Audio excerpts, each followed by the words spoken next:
ಪತ್ನಿಯನ್ನು ಪತಿ ಭೀಕರವಾಗಿ ಕೊಲೆ ಮಾಡಿರುವಂತಹ ಘಟನೆ ಬೆಂಗಳೂರಿನಲ್ಲಿ ನಡೆದಿರುವಂತದ್ದು ಹುಳಿಮಾವು ಪೊಲೀಸ್ ಠಾಣೆ ವ್ಯಾಪ್ತಿಯಲ್ಲಿ ದೊಡ್ಡಕಮ್ಮನಹಳ್ಳಿಯ ಒಂದು ವ್ಯಾಪ್ತಿಯಲ್ಲಿ ಘಟನೆ ನಡೆದಿರುವಂತದ್ದು. ನಾನೀಗ ಸದ್ಯ ಈ ಒಂದು ಘಟನೆ ನಡೆದಿರುವಂತಹ ಸ್ಥಳದಲ್ಲಿದ್ದೀನಿ. ದೃಶ್ಯವನ್ನು ಕೂಡ ತೋರಿಸ್ತಾ ಹೋಗ್ತಿದ್ದೀನಿ. ಈಗ ನೀವು ನೋಡ್ತಿರುವಂತಹ ದೃಶ್ಯ ಏನಿದೆ, ಈ ಒಂದು ಮನೆಯಲ್ಲಿ ಇದ್ದಂತಹ ಏನು ಗಂಡ ಹೆಂಡತಿಯರ ನಡುವೆ ಒಂದು ರೀತಿಯಾಗಿ ಗಲಾಟೆ ಆಗುತ್ತೆ. ಆ ಗಲಾಟೆಯ ಹಿನ್ನೆಲೆಯಲ್ಲಿ ಕೊಲೆಯಲ್ಲಿ ಅಂತ್ಯವಾಗುವಂಥದ್ದು. ಅಂದರೆ ರಾಕೇಶ್ ಎಂಬಾತ ಟೆಕ್ಕಿ ಕಳೆದ 2 ವರ್ಷಗಳ ಹಿಂದೆ ಮದುವೆಯಾಗಿದ್ದ, ಗೌರಿ ಎಂಬಾತನ ಮದುವೆಯಾಗಿದ್ರು. ಅಂದರೆ ಏನು ಕೆಲಸದ ವಿಚಾರಕ್ಕಾಗಿ ಮನೆಯಲ್ಲಿ ಏನೋ ಮಾತಿನ ಚಕಮಕಿ ನಡೆದು ಕೊಲೆಯಲ್ಲಿ ಅಂತ್ಯವಾಗಿರುವಂಥದ್ದು. ಅಂದರೆ ಮನೆಯಲ್ಲಿ ಮಾತನಾಡುವಂಥ ಸಂದರ್ಭದಲ್ಲಿ ಏನೋ ಗೌರಿ ಪತಿಯ ಮೇಲೆ ಚಾಕುವನ್ನು ಎಸಿತಾಳೆ. ಈ ಒಂದು ಚಾಕುವನ್ನು ತಗೊಂಡಂತಹ ಪತ್ನಿಯನ್ನ ಕೊಲೆಯನ್ನ ಮಾಡಿ ಏನೋ ಸೂಟ್ ಕೇಸ್ ಒಳಗಡೆ ಇಟ್ಟಿರುವಂತಹ ಘಟನೆ ಬೆಂಗಳೂರನ್ನ ಬೆಚ್ಚಿ ಬೀಳಿಸಿತ್ತು. ಅಂದ್ರೆ ಏನು ರಾಕೇಶ್ ಟೆಕ್ಕಿ ಖಾಸಗಿಯ ಕಂಪನಿಯಲ್ಲಿ ಕೆಲಸವನ್ನ ಮಾಡ್ತಿದ್ದ. ಆದ್ರೆ ಮನೆಯಲ್ಲಿ ಏನೋ ಹೆಂಡತಿ ಕೆಲಸ ಮಾಡುವಂತಹ ವಿಚಾರಕ್ಕೆ ಈ ಒಂದು ಮಾತಿಗೆ ಮಾತು ಜಗಳವಾಗಿ ಏನೋ ಕೊಲೆಯಲ್ಲಿ ಅಂತ್ಯವಾಗಿದೆ ಅಂತಾನೆ ಹೇಳ್ಬೋದು. ಅಂದ್ರೆ ಬೆಂಗಳೂರಿನ ಹುಳಿಮಾವು ಪೊಲೀಸ್ ಠಾಣೆ ವ್ಯಾಪ್ತಿಯ ದೊಡ್ಡಕಮ್ಮನಹಳ್ಳಿಯ ಈ ಒಂದು ಜಾಗದಲ್ಲಿ ಮನೆ ಇರುತ್ತೆ. ಆ ಮನೆಯಲ್ಲಿ ವಾಸ ಇರ್ತಾರೆ.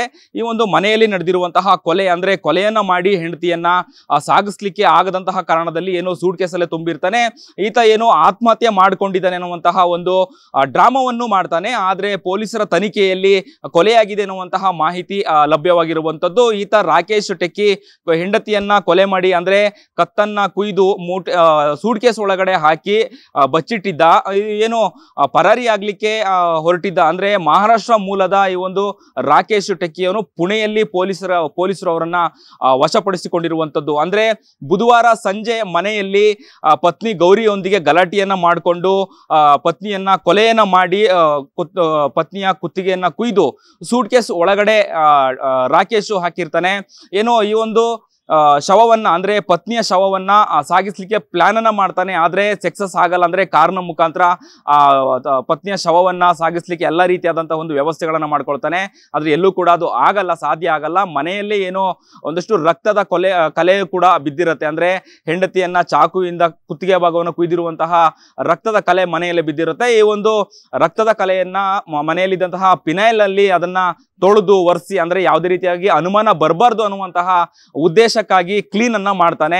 ಹಾಗೇನೆ ಏನೋ ಹೆಂಡತಿ ಆತ್ಮಹತ್ಯೆ ಮಾಡ್ಕೊಂಡಿದ್ದಾಳೆ ಅಂತ ಹೇಳಿ ಅಕ್ಕಪಕ್ಕ ಇದ್ದಂತಹ ಮನೆಗಳಿಗೆ ಇವನೇ ಸ್ವತಃ ಹೇಳುವಂತದ್ದಾಗತ್ತೆ. ಇದಾದ ನಂತರದಲ್ಲಿ ಅವನಿಗೆ ಗೊತ್ತಾಗುತ್ತೆ, ಅಂದ್ರೆ ಕೊಲೆ ಮಾಡಿರೋ ವಿಚಾರ ಗೊತ್ತಾಗುತ್ತೆ ಅನ್ನುವಂತಹ ಉದ್ದೇಶಕ್ಕಾಗಿ ಈತ ಏನೋ ರಾತ್ರೋರಾತ್ರಿ ಪರಾರಿ ಆಗ್ಲಿಕ್ಕೆ, ಅಂದ್ರೆ ಮಹಾರಾಷ್ಟ್ರ ಮೂಲದಲ್ಲಾದಂತಹ ಈ ಒಬ್ಬ ರಾಕೇಶ್ ಈಗ ಪುಣೆಗೆ ಹೋಗ್ತಾನೆ. ಪುಣೆಯಲ್ಲಿ ಏನೋ ಪೊಲೀಸರ ಒಂದು ಸಹಾಯದಲ್ಲಿ ಬೆಂಗಳೂರಿನ ಪೊಲೀಸರು, ಅಂದ್ರೆ ಹುಳಿಮಾವು ಪೊಲೀಸ್ ಠಾಣೆಯ ಪೊಲೀಸರು, ಅಲ್ಲಿಯ ಪೊಲೀಸ್ ಸಿಬ್ಬಂದಿಗಳ ಒಂದು ಮಾಹಿತಿ ಮತ್ತೆ ಸಹಕಾರದಿಂದ ಅವನನ್ನ ಪುಣೆಯಲ್ಲಿ ಅರೆಸ್ಟ್ ಅನ್ನ ಮಾಡಲಾಗುತ್ತೆ, ಬಂಧಿಸಲಾಗುತ್ತೆ.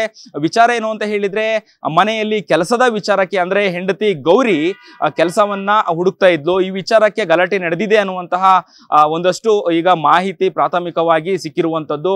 ಈಗಾಗಲೇ ಏನು ಈ ನನ್ನ ಹಿಂದ್ಗಡೆ ನೋಡ್ತಿರುವಂತಹ ಈ ಒಂದು ಮನೆಯಲ್ಲೇ ಈ ಒಂದು ಕೃತ್ಯ ನಡೆದಿರುವಂತದ್ದು ನಿಜಕ್ಕೂ ಕೂಡ ಹುಳಿಮಾವು ಪೊಲೀಸ್ ಠಾಣೆಯ ವ್ಯಾಪ್ತಿಯ ಒಂದು ದೊಡ್ಡಕಮ್ಮನಹಳ್ಳಿಯ ನಿವಾಸಿಗಳು ಬೆಚ್ಚಿ ಬಿದ್ದು ಹೋಗಿದ್ದಾರೆ ಅಂತಾನೆ ಹೇಳ್ಬೋದು. ಅಂದ್ರೆ ಹೆಂಡತಿಯನ್ನ ಕೊಂದು ಸೂಟ್ ಕೇಸ್ ಒಳಗಡೆ ಹಾಕಿರುವಂತಹ ಘಟನೆ ನಿಜಕ್ಕೂ ಕೂಡ ಆಶ್ಚರ್ಯವಾದಂತಹ ಘಟನೆ ಆಗಿದೆ. ಅದೇ ಕಳೆದ ಬಾರಿನೂ ಕೂಡ ಇಂಥದೇ ಒಂದು ಘಟನೆ ನಡೆದಿತ್ತು. ಅಂದ್ರೆ ಹೆಂಡತಿಯನ್ನ ತುಂಡು ತುಂಡಾಗಿ ಕತ್ತರಿಸಿ ವೈಯಲಿ ಕಾವಲ್ನ ಒಂದು ಜಾಗದಲ್ಲಿ ಸ್ಥಳದಲ್ಲಿ ಇದೇ ರೀತಿಯಾದಂತಹ ಒಂದು ಘಟನೆ ನಡೆದಿತ್ತು. ಅಂದ್ರೆ ಕಳೆದ 1 ವರ್ಷದ ಹಿಂದೆ ಏನೋ ಪತ್ನಿಯನ್ನ ಪೀಸ್ ಆಗಿ ಕತ್ತರಿಸಿ ಫ್ರಿಡ್ಜ್ ನಲ್ಲಿ ಇಟ್ಟಿ ಅದೇನು ಕೊಲೆ ಮಾಡಿದಂತಹ ಪತಿನೇ ಆತ್ಮಹತ್ಯೆ ಮಾಡ್ಕೊಂಡಿದ್ದ, ಸೂಸೈಡ್ ಮಾಡ್ಕೊಂಡಿದ್ದ. ಅದೇ ರೀತಿಯಾಗಿ ಈ ಒಂದು ಘಟನೆ ಕೂಡ ನಡೆದಿರುವಂತದ್ದು. ಅಂದ್ರೆ 1 ವರ್ಷ ನಂತರ, 1 ವರ್ಷದ ಬಳಿಕ ಈ ಘಟನೆ ಬೆಳಕಿಗೆ ಅಂದ್ರೆ ನಡೆದಿರುವಂತದ್ದು ನಿಜಕ್ಕೂ ಕೂಡ ಬೆಂಗಳೂರಿನ ನಿವಾಸಿಗಳಿಗೆ ಆಶ್ಚರ್ಯವಾದಂತಹ ವಿಚಾರ ಅಂತಾನೆ ಹೇಳ್ಬೋದು. ಅಂದ್ರೆ ಈ ರೀತಿಯಾಗಿ ತನ್ನ ಹೆಂಡತಿಯನ್ನೇ ಕೊಲೆಯನ್ನ ಮಾಡಿ ಸೂಟ್ ಕೇಸ್ ಒಳಗಡೆ ಇಟ್ಟು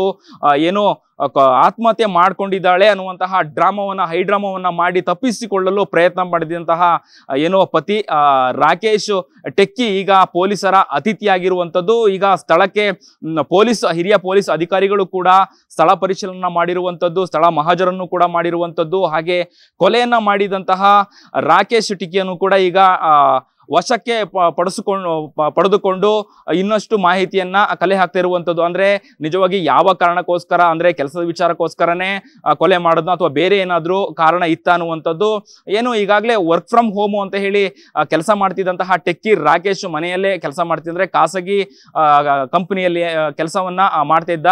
ಮನೆಯಲ್ಲಿ ಏನೋ ಕುಟುಂಬ ಕಲಹ ಇತ್ತೋ ಏನೋ ಗೊತ್ತಿಲ್ಲ, ಅಂದ್ರೆ ಮಾತಿಗೆ ಮಾತು ನಡೆದು ಮಾತಿನ ಜಗಳ ಕೊಲೆಯಲ್ಲಿ ಅಂತ್ಯ ಆಗಿದೆ. ಅಂದ್ರೆ ಬರ್ಬರವಾಗಿ ಕೊಲೆಯನ್ನ ಮಾಡಿ ಈಗ ಪೊಲೀಸರ ಅತಿಥಿಯಾಗಿರುವಂತದ್ದು.